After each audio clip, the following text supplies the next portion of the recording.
Gusto nyo bang matuto kung paano gawin ang laurel crown? In this video, tuturo ko sa inyo mga mima ko. So ito lang naman pala ang mga materials na gagamitin nyo. Plain headband, pencil, scissor, glue stick and glue gun, metallic foil, tsaka cardboard mga mi. So yung ginamit ko nga pala dyan is yung educational chart or lumang educational chart ng anak ko.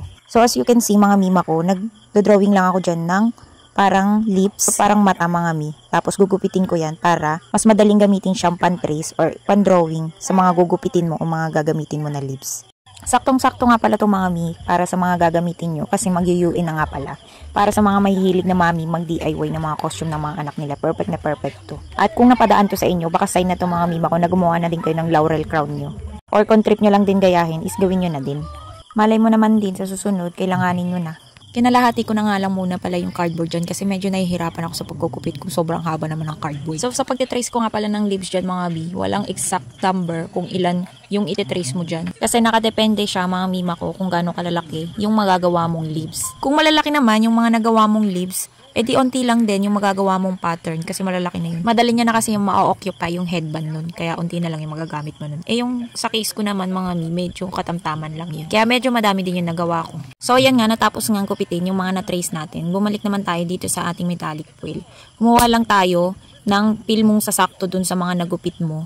And then, ididikit natin yung mga nagupit natin na leaves mismo dyan sa metallic foil na yan. Ang purpose naman yan mga mi, para matakpan yung mga letters o mga sulat-sulat ng nasa likod ng cardboard natin. Tsaka sa laurel crown kasi need talaga gold. Pero kung yung cardboard naman is color gold na, hindi mo na kailangan ng metallic foil. Ganun. Mas madali yun mga mima ko kung yung cardboard nyo is color gold na. Para gugupitin nyo na lang din yun na ididikit-dikit ganun. Sa case ko kasi walang kulay gold na cardboard kami dito. Kaya ayan, nagupit-gupit pa siya tapos nagdikit-dikit pa siya. Baka sabihin nyo naman, ba't hindi mo na lang dinikit yung buong cardboard sa metallic foil? Ay, hindi ko rin alam. Charis. Oo nga din. Ngayon ko lang din naisip yun eh. Pero feeling ko naman, mas mahihirapan din ako kung nakakabit na yung metallic foil dun sa mismong cardboard. Kasi pag ginupit mo siya, matatanggal-tanggal yun. Kasi need mo talaga yung buong cardboard, lalagyan mo talaga siya ng glue stick. Madali namang matuyo yung glue stick, diba? So, saglit lang yun. Wala ka pa sa buong cardboard na nalalagyan mo ng glue stick, di natuyo na. Hindi rin didikit. So, tama lang din yung ginawa ko. Sige, i-justify mo pa, B. So, ayan na nga, nadikit na nga natin lahat. So, gugupit-gupitin mo lang yung mga excess na metallic foil dyan. So, yan, nakita nyo yung pinagbabawal kong technique. Ginupit-gupit ko na muna lahat para iisa-isahin ko na lang tanggalin yung mga excess niya. Para hindi na ako mahaba ba na gugupit-gupitin. Oh, sana nagets mo.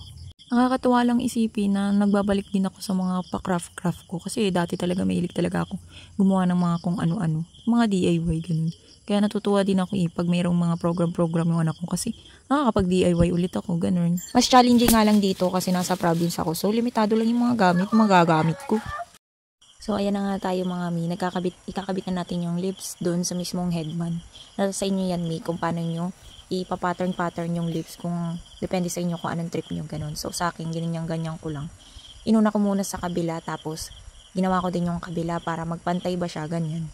Pero nasa sa inyo na yan, kung gusto nyo, ganyan nyo na siya, iwanan nyo na siya na nakaganyan. Pero sa akin, nang hinayang ako dun sa mismong natira na lips. So, nilagay ko na din siya sa panglikuran niya. Ganun.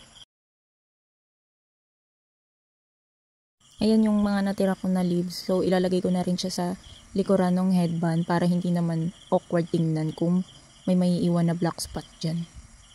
Pero nasa inyo na rin yun mga mima kung gusto nyo wag nang ilagay para astig-astig lang ba ganun. Charis. Tapos yan, nilinis-linisan ko lang, tinanggal ko lang yung mga namuong glue gun, tapos kinabit ko yung mga nag-uuka-uka. Then yan na. So ito yung finished product. O diba? Ang pagi ng Ayan na, diba? Ang ganda-ganda lang. Tapos try naman natin ipasuot sa anak natin. Ayan, o diba? Parang ang bait na bata niya. So, sana may natutunan kayo sa tutorial na to. Huwag magkakalimutang mag-like and share. At mag-subscribe na rin mga mima ko. So, yun lang. Thank you for watching.